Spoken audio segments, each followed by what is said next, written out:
Does wire affect the quality of your music? Welcome to BTS Audio, your home for audio solution. Today we shall be discussing about wires. I want to discuss three important things about wires. First, the material. Second is the gauge. And the third is the type of wire. So, in car audio, we have different wires. We use different wires. They do different purposes. And they are made of different materials, and they are made of different gauges or sizes. So first, let us discuss what we call the power cable. Power cable is what will deliver power from your battery to your amplifier or to your radio. So with that, power cables look like this. As you can see, this is what we call the power cable. As you can see, power cable has thicker straps, and they are a bit stiff. The number, as you can see between these two, this one has smaller number of straps. This one has a bigger number of straps. So this one will be a smaller gauge compared to this. This one is an 8 gauge. This one is a 6 gauge. That's how it is. That's the power cable. Then we have the speaker cable. The speaker cables look like this. You see, their straps are many, but they are not very stiff. Different gauges. This one is a 12 gauge. This one is an 18 gauge. This is the speaker cable. As you can see, the straps are not stiff compared to the power cable. That's how it looks.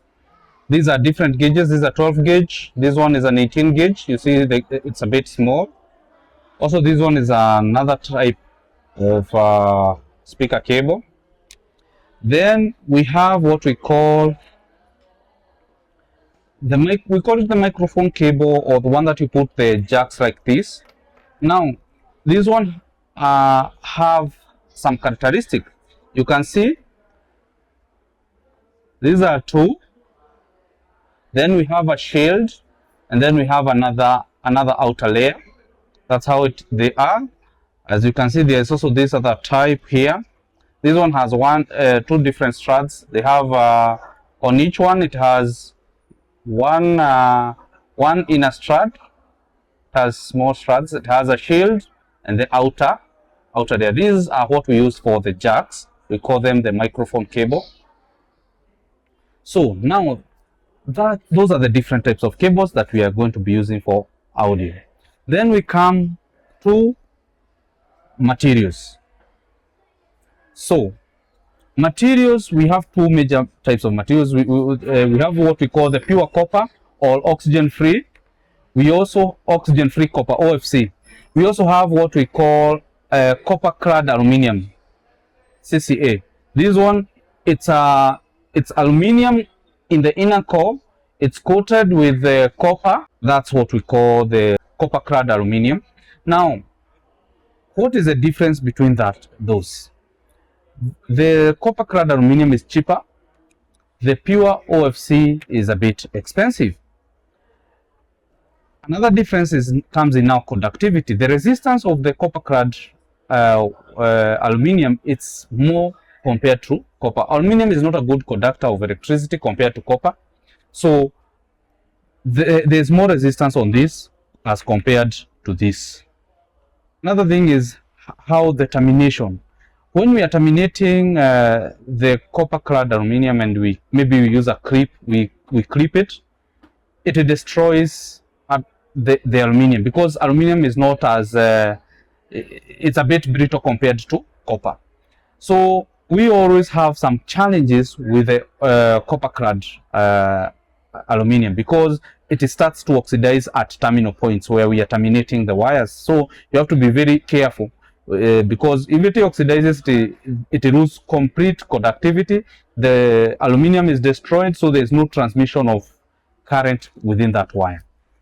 Then the material used is across all board, within the power cable, the speaker cable, and also the microphone cable. The type of material used is all across. So you can find like this one. This one is a copper clad aluminum on a microphone cable. This one is pure copper here on a microphone cable. So the pure copper cables are better at transmitting current. They are also long lasting. So if you let's say in terms of pricing, the copper clad aluminum is cheaper. This one is a bit expensive. So if you're going to use the pure copper, the setup of the install will be a bit expensive. The wires will be more expensive. But there will be one advantage. You don't go back for rewiring as often. For the copper clad aluminum, it's cheaper, but obviously you will be coming to rewire and check if there's any oxidation at any of the points, because if there's any oxidation, the sound will be, first we get a lot of engine noise, we get a lot of cutting, distortion, especially when we are pushing extreme power, especially for the bass. We get a lot of distortion, or even sometimes it goes off. So you have to be extremely careful with copper clad aluminum. Another thing is the type of wiring. When we can use copper clad aluminum, but the gauge that we are going to be using will be bigger. Let's assume we are using the gauge. The gauge is now what we call the size.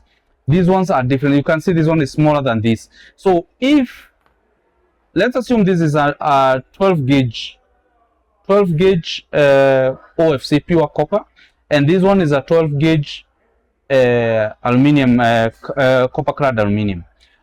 Obviously, if we want the same kind of output, because of the resistance of that cable, we should go for a bigger size of the copper clad aluminum. So I would go for maybe a 10 gauge or an 8 gauge in that case, so that we're able to match what the OFC has.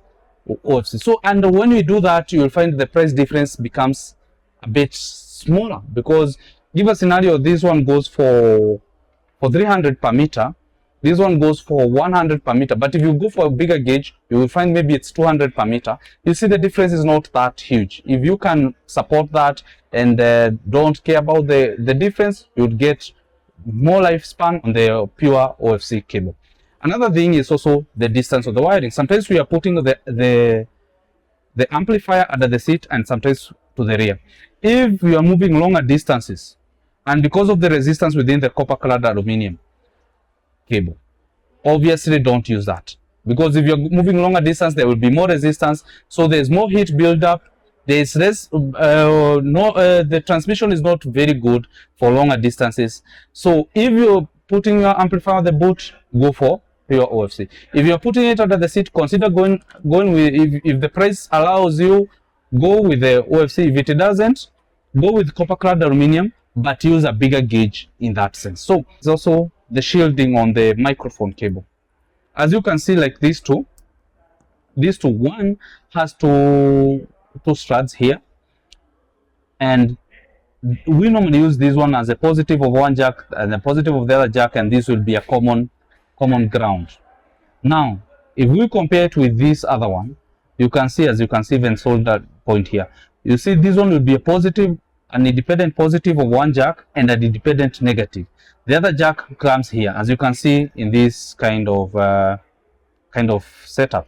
So we shall get better sound quality on this compared to this where they are sharing, and also the risk of running this one running on a power line, you will find you get more noise, especially the engine noise on this one as compared to this. So we also have to be very careful, and there are some people who will put jacks on this. That is not right. Jacks should always be shielded. They should use a cable that has a shielding.